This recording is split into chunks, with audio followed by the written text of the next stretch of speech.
Before you scroll on past this video, I'll tell it to you straight. I need a liver transplant, and I'm seeking a living donor. And I hope you stick around to hear my story. I'm Mabrie, and I'm an alcoholic in recovery. My past alcoholism has caused me to have end-stage liver failure, and I need a transplant. First off, if you or someone you know are struggling with mental health or addiction, please seek help. Once I was able to pull my head above water long enough, I got help. I was diagnosed with bipolar 2, chronic anxiety, and depression. And I wouldn't be here today if I didn't have a team of medical health professionals to help correctly diagnose me and guide me back to a healthy life. I grew up in a pretty typical household. My father was a Presbyterian minister, and my mother was a bookkeeper at a local grocery store. I'm the youngest of 3. I was always active in dance, swimming, and I was active in my church. I graduated from Texas State University, and in 2013, I married the most kind and genuine man, Sean. In 2016, we welcomed our first baby girl, Nicole. I'd like to say that motherhood came to me easy, but it didn't. And I was struggling with major anxiety. And looking back, it was probably postpartum anxiety or postpartum depression. But I didn't tell anyone about it.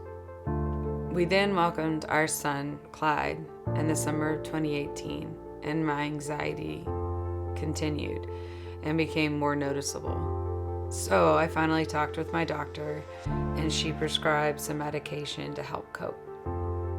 We had it all, our family of 4, and then COVID hit. And in the middle of this pandemic, Clyde began to have recurring fevers. This started a whirlwind of doctors' appointments, labs, scans, you name it.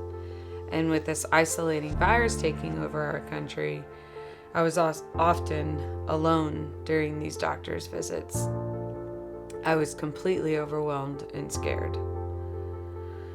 So I began to self-medicate my anxious mind with alcohol, never thinking it would change my entire life.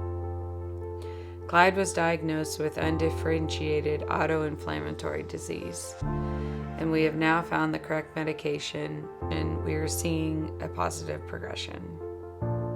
Winter 2021, we welcomed our last baby girl, Bailey, the perfect bookend to our family. Now a family of 5, both working parents, and the stress of raising 3 kiddos, I began again to self-medicate with alcohol. The medication I was previously prescribed was not working the way I thought it would. So instead of talking to someone about how I was feeling, I continued to drink to cope. January 2023, my best friend suddenly passed away. The news was a complete shock, and I felt like I was drowning. My anxiety and depression hit an all-time high, and I couldn't breathe. So the only way to numb the pain, the stress, the sadness was alcohol.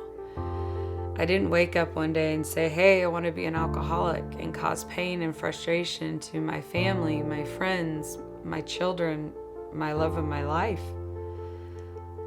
This disease doesn't work that way. It's so complex.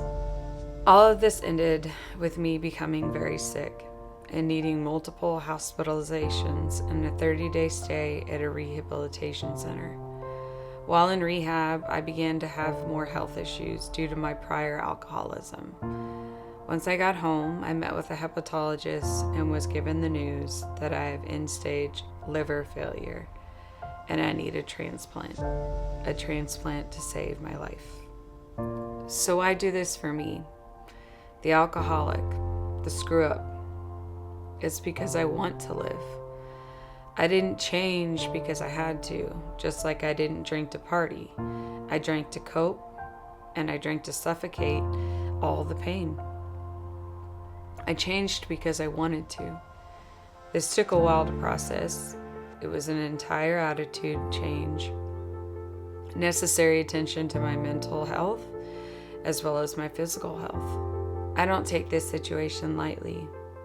I want to see my babies grow up. I want to be a better wife, a better mother, a better daughter, a better friend. I want you to meet the Mabrie before this disease. And I pray that I do find a match so I can get my second chance. I've always believed that God's known my beginning and my end, which still makes me question why me. I've never stopped believing in Him. I just stopped listening to Him. He gave me so many paths, opened doors, and I turned away from them. I couldn't ever see getting out of this mess, and I hated the way He made me. Why couldn't I be free and happy just like everybody else?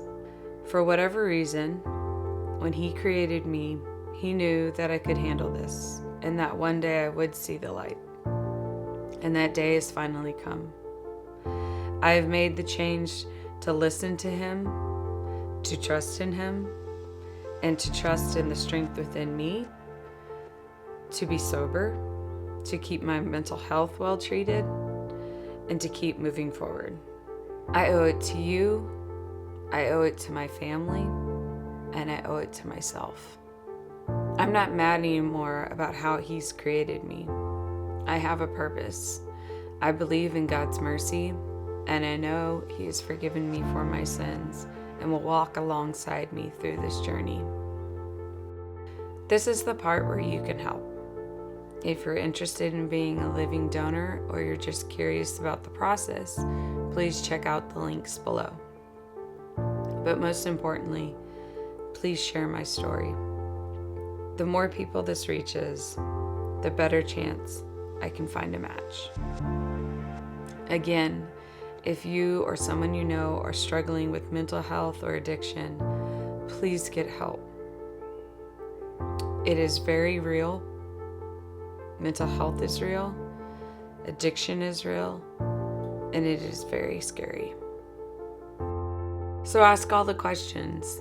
I'm here and willing to share. Thank you for listening. Thank you for believing in second chances. My journey begins now.